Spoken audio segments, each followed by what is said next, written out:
morning, Cebu City. My name is Rico Valentino. Kini atong balita karong buntaga. Gidunggab kay wa kaabang. Nakaangkon og samad dinunggaban sa kuto-kuto ang usa ka construction worker. Human gidunggab sa caretaker sa boarding house human giingong wala makaabang sulod sa 3 ka buwan. Kini nahitabo alas 9 sa gabi niadtong Domingo, Disyembre 10, 2023 sa sitio Anagan, Barangay Apas, siyudad sa Sugbo. Ang biktima giila nga si Vincent Tahanlangit, 38 anyos ulitao, nagpuyo sa dapit. Samtang ang suspect gilang nga si Benji Dayday, 52 anyos, minyo, lumad nga taga Barangay Maya, lungsod sa Daan Bantayan.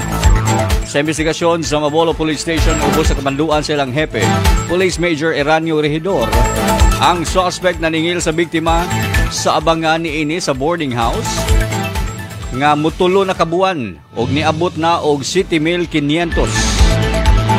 Apan matud pa, wa mo bayad ang biktima nga niresulta sa ilang mainiton nga panaglalis. Ang suspect nga nagdala daan og hunting knife nidunggab sa kuto-kuto sa biktima. Dali nga gidala ang biktima sa Cebu City Medical Center or CCMC. Ang suspect ni eskapo og wa pa madakpi ning tungura.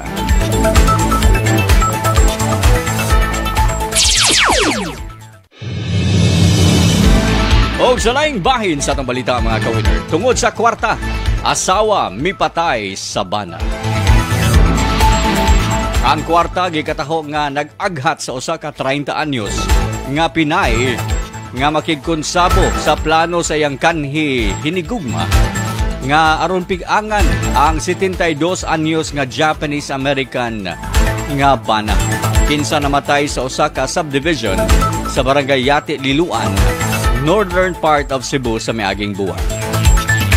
Gila sa National Bureau of Investigation or NBI Region 7, ang mga nasikop nga gitumbok nga mga suspect nga sila si Roxanne Mandukita Sugawara, asawa sa biktima, ug ang live-in partner nga si Gami Tinaghaw,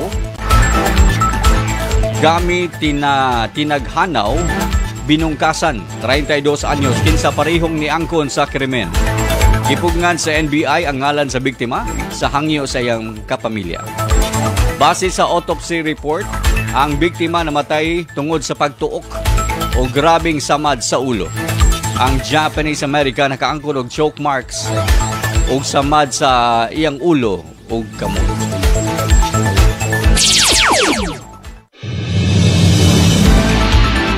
O sa laing parte sa atong balita mga ka-winner, mga balay na ugdaw sa sunog nga miigo sa sitio Santa Maria, Barangay Pusok, Lapu-Lapu City. Kagahapong adlaw, Martes sa hapon, Disyembre 12, gimanabanang moabot og 20,000 ka mga individual ang naapektuhan sa maong sunog.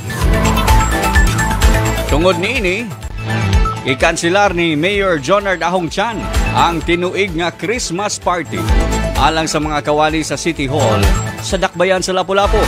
Kini tungod sa naitabong sunog nga ni Ulbo. Again, diya sa may Santa Maria, Barangay Pusok, Lapu-Lapu City, kagahapong adlaw. Base sa Facebook post ni Mayor Ahong Chan, ang pondong nga gamiton unta sa tinuig nga Christmas party para sa mga kawani sa City Hall, mao'y gamiton isip tabang og donasyon alang sa mga pamilya nga nawagtangan og panimalay tungod sa maong sunog. Gato itong balita karong buntaga mga ka-winner. Ako ay si Rico Valentino. Welcome sa programang Gandang Umaga, Cebu!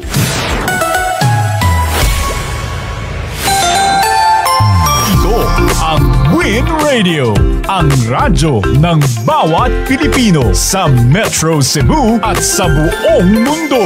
24 oras na tugtugan, kasiyahan at balitaan. Araw-araw, 107.5 sa inyong FM radio. Online, mapapakinggan sa mga radio listening apps. On ground, maririnig mo sa mga tindahan, sasakyan at sa kapitbahayan. Ang Win Radio kasama mo.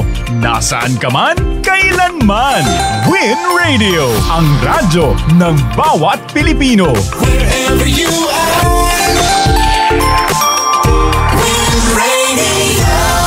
Ang Win Radio ay kasapi sa kapisanan ng mga broadcaster ng Pilipinas, KBP, celebrating 50 years of serving Philippine broadcasting.